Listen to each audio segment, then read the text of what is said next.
ప్రజా ఆమోదం లేని చట్టాల్ని రద్దు చేయాల్సిందేనన్నారు మాజీ మంత్రి కేటీఆర్. ప్రతిపక్షంలో ఉండగానే చేనేత కార్మికుల్ని ఆదుకున్నామని తెలిపారు. శ్రమ దోపిడీతోనే ఇండిగో లాంటి సంస్థల్లో అంతరాయాలు ఏర్పడుతున్నాయని అన్నారు. ఇండిగో ఒత్తిడికి కేంద్రమే తలొగ్గింది తప్ప ఇండిగో తగ్గలేదన్నారు కేటీఆర్. ఈ దేశంలోని సామాజిక స్థితిగతులు, ఈ దేశంలో ఉండే వివిధ వర్గాల అభిప్రాయాలు తీసుకోకుండా ఏ చట్టం తెచ్చినా ఖచ్చితంగా నిర్ద్వందంగా దాన్ని ప్రతిఘటించాల్సిన బాధ్యత మనందరి మీద ఉన్నది. అందులో రెండో అభిప్రాయం ఎవరికి ఉండాల్సిన అవసరం లేదు. ఈ ఫండమెంటల్ అండర్స్టాండింగ్ లేకపోతే, ఈ ప్రాథమిక అవగాహన లేకపోతే చట్టాల్లో మానవీయ కోణం లోపిస్తుంది. చాలామంది మూర్ఖులు తెలియక మాట్లాడతారు. ఇప్పుడు అధికారంలో ఉన్న వాళ్ళు కూడా బతుకమ్మ చీర అని తెచ్చిండు కేసీఆర్ గారు. బతుకమ్మ చీరకు ఓట్లకు లింక్ లేదు. బతుకమ్మ చీర మేము మేనిఫెస్టోలో ఇచ్చిన మాట కూడా కాదు. ఎందుకు తెచ్చిండు కేసీఆర్ గారు? బతుకమ్మ చీర అంటే ఇటు ఆడబిడ్డకేమో బతుకమ్మ సందర్భంగా ఒక కానుక, చిన్న కానుక.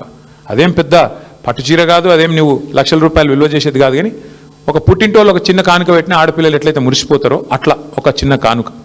అట్లాగే అదే బతుకమ్మ ఇటు నేత కార్మికుడికి బతుకునిచ్చే చీర కావాలి అనే ఉద్దేశంతో అప్పటిదాకా 7-8 వేలు పిలిచి మాట్లాడిండు కార్మికులను కేసీఆర్ గారు స్వయంగా ముఖ్యమంత్రిగా.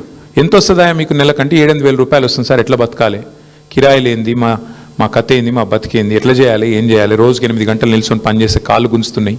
కాళ్ళు గుంజి ఆఖరికి చాలామంది బలహీనతలకు అలవాటు పడుతున్నారు, మందుకు ఇంకోదానికి ఆఖరికి అట్లే చచ్చిపోతున్నారు సార్. అంటే ఒకటే కండిషన్ పెట్టిండు సార్, నేను ఆర్డర్ ఇస్తా కానీ ఖచ్చితంగా మీ ఉపాధి, మీ వేతనం డబల్ కావాలి.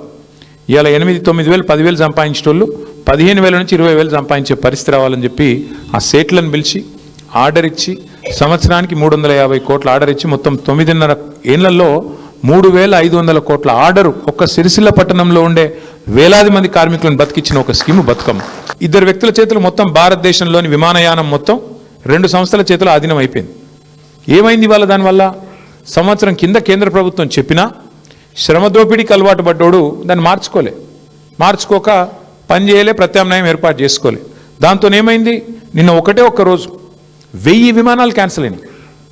1000, 1 కాదు 2 కాదు. మరి ఏమవుతుంది? ఎయిర్పోర్ట్ బస్ స్టాండ్ అయిపోయింది. వాస్తవం ఇది.